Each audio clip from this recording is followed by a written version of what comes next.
الشباب الشامي حبيبي اهلا وسهلا يا حبيبي. منور جوي اوورد، سعيدين نور بوجودك يا معنا. يا حبيبي كيف احساسك وكيف شعورك وكيف شايف جوي اوورد هالسنه؟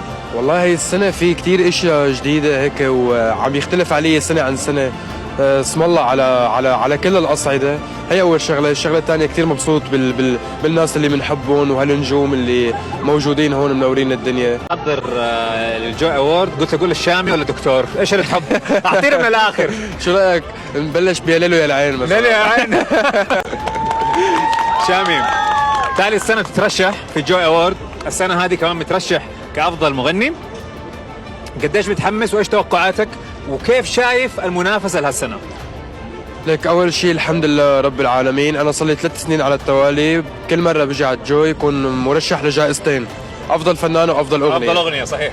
فالحمد لله رب العالمين بمجرد تواجدي على قمة الأغنية العربية بكل سنة بالترشيحات، هذا شيء شرف لإلي والباقي على الله والاجتهاد. يعني أنا حسألك سؤال أمانة، هذا ممكن يعني أبعرف شعور كل نجم شاب يشعر فيه. اليوم أنت تتنافس على الجائزة مع فنان كبير زي فضل شاكر، قامة فنية، إيش شعورك؟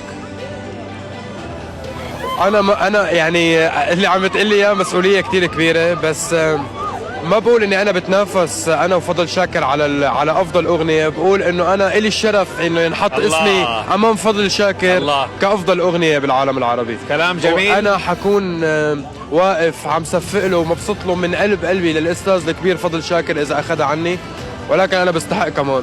انت تستحق.